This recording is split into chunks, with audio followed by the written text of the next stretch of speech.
ओम शांति। आज की तारीख है 16/6/13 और आज की ज्ञान मुरली अव्यक्त बाप दादा की मुरली है। क्योंकि रविवार है तो अव्यक्त बाप दादा की रिवाइज कोर्स की तारीख भी है 16/1/77। आज की तारीख भी 16/6/13 और रिवाइज कोर्स की तारीख भी है 16/1/77।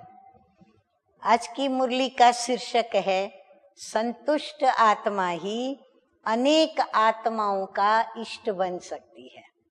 इष्ट माना आदर्श या तो पूजने योग्य उनके इष्ट देवता। तो बाबा कहते वो कौन बन सकता है? जो स्वयं पूर्ण रूप से संतुष्ट आत्मा हो, वही बन सकती है। वरदाता बाप के द्वारा, हाँ बाबा दाता है ना, तो हम बच्चों को खूब वरदान से झोली भी भरते हैं, वरदान देते रहते हैं। तो वरदाता बाप के द्वारा सर्व वरदानों को प्राप्त करते हुए बाप समान वरदानी मूर्त बने हो।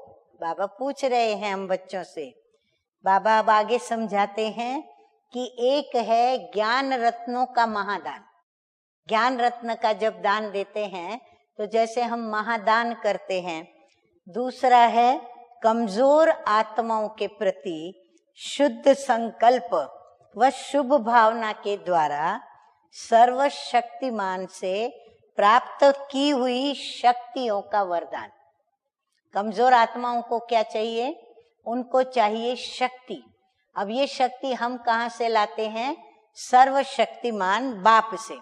परंतु वो शक्ति के साथ साथ उन कमजोर आत्माओं को बल देने के लिए, बलवान बनाने के लिए बाबा कहते हैं शुद्ध संकल्प और शुभ भावना, ये भी उसमें साथ होनी चाहिए। तो वो हो जाता है वरदान। जब ये तीनों का संगम करके हम किसको देते हैं तो वो वरदान कहलाता है। ज्ञान धन दान देने से आत्मा स्वयं भी ज्ञान स्वरूप बन जाती है। लेकिन जो कमजोर आत्माएं ज्ञान को धारण नहीं कर सकती, ज्ञानी तो आत्मा जो नहीं बन सकती, स्वयं के पुरुषार्थ के द्वारा वो अपना श्रेष्ठ प्रारब्ध नहीं बना सकती, ऐसी आत्माएं जो सिर्फ स्नेह सहयोग देना, संपर्क में रहना और भावनाओं में चलने वाली, भावना में रहने वाली आत्माएं आप वरदानी मूर्तों के द्वारा वरदान के रूप में कोई न कोई विशेष शक्ति प्राप्त कर थोड़ी सी प्राप्ति में भी अपने को भाग्यशाली अनुभव करेंगी। उनको बस थोड़ा सा भी उनके मुख से कोई वरदान प्राप्त हो गया तो वो अपने को बहुत सौभाग्यशाली समझेंगे, जिसको प्रजापद की प्राप्ति करने वाली आत्मा कहेंगे, जो थोड़े में बहुत खुश हो जाएंगी और थोड़े में खुश होंगी। बाकी जो इष्ट बनने वाली आत्माएं हैं वो तो पूर्ण रूप से हर बात में स्वयं भी संतुष्ट बनेंगी, अन्य आत्माओं को भी संतुष्ट करेंगी। तो ऐसी आत्माएं डायरेक्ट योग के द्वारा व स्वयं की सर्व धारणाओं के द्वारा बाप दादा द्वारा सर्व शक्तियों को प्राप्त नहीं कर पाती। कौन आत्माएं? जो कमजोर आत्माएं हैं। बाबा ये उनकी बात करते हैं जो प्रजापद में आने वाली आत्माएं हैं। लेकिन प्राप्त की हुई आत्माओं के द्वारा आत्माओं के सहयोग से कुछ ना कुछ वरदान वो प्राप्त कर लेती है। तो ऐसी कमजोर आत्माएं फिर क्या करती हैं? कुछ ना कुछ, कोई ना कोई आत्मा से सहयोग लेकर कुछ ना कुछ वरदान प्राप्त कर लेती हैं। अच्छा, ये दूसरी मुरली है अव्यक्त बाप दादा की और वो भी 18/1/77। हाँ, अपने प्यारे प्यारे मीठे मीठे ब्रह्मा बाबा के पुण्य स्मृति दिवस पर चली हुई मुरली है। 18 जनवरी का विशेष महत्व, सभी स्मृति स्वरूप। हाँ, वो दिन हमारा विशेष ब्रह्मा बाबा को याद करने का स्मृति स्वरूप दिवस है, अर्थात समर्थी स्वरूप। तो समर्थी स्वरूप स्थिति में स्थित हो। आज का दिन विशेष रूप में सिमरती स्वरूप बनने का है।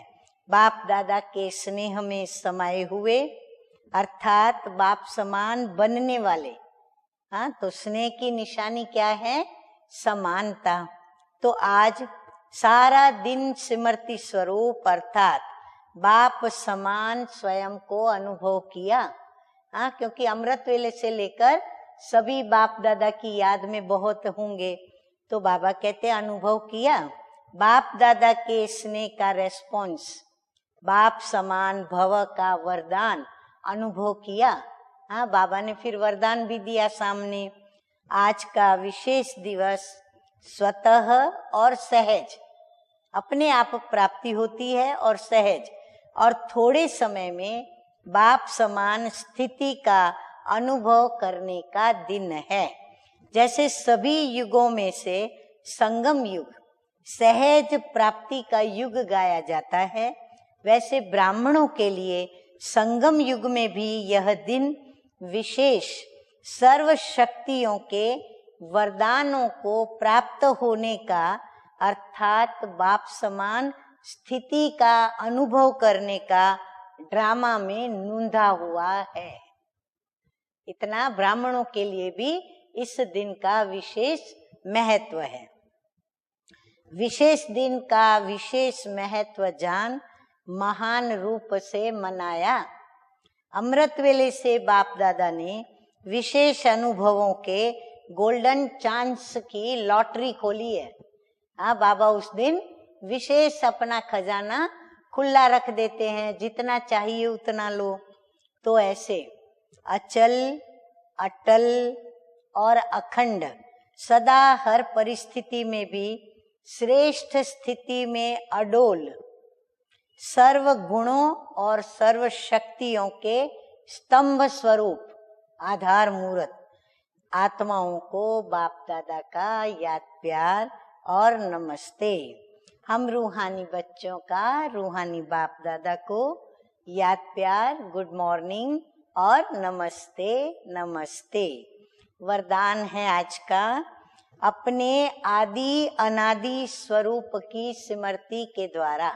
हाँ, आदि अनादि स्वरूप आत्मिक स्वरूप सर्व बंधनों को समाप्त करने वाले बंधन मुक्त स्वतंत्र भव। हाँ, आत्मा की स्थिति में रहना माना देही अभिमानी होकर बाप को याद करने से हम कैसे बन जाते हैं? बंधन मुक्त और स्वतंत्र भव। तो बाबा कहते हैं स्वतंत्र हो जाते हो। आत्मा का आदि अनादि स्वरूप स्वतंत्र है, आत्मा मालिक है। ये तो पीछे परतंत्र बनी है, इसलिए अपने आदि और अनादि स्वरूप को स्मृति में रखकर बंधन मुक्त बनो। मन का भी बंधन न हो, और खुद के बंधन तो खुद को ही तोड़ने पड़ेंगे। अगर मन का भी बंधन होगा तो वो बंधन और बंधनों को भी ले आएगा। हाँ, तो ये ऐसा हिसाब है, छोड़ो तो छूटे। तो स्वयं के बंधन स्वयं को तोड़ने पड़ेंगे। बंधन मुक्त अर्थात राजा, और राजा माना स्वराज्य अधिकारी। ऐसे बंधन मुक्त स्वतंत्र आत्माएं ही पास विथ ऑनर बनेंगी, अर्थात फर्स्ट डिवीजन में आएंगी। स्लोगन है मास्टर दुख हरता बन, मास्टर दुख हरता बन। दुख को भी रूहानी सुख में परिवर्तन करना ही सच्ची सेवा है। स्वयं के दुख को भी सुख में परिवर्तन करना है और अन्य आत्माओं को भी दुख हरता बन के उनके दुखों को दूर कर उनको भी सुख पहुंचाना है। अच्छा, ओम शांति।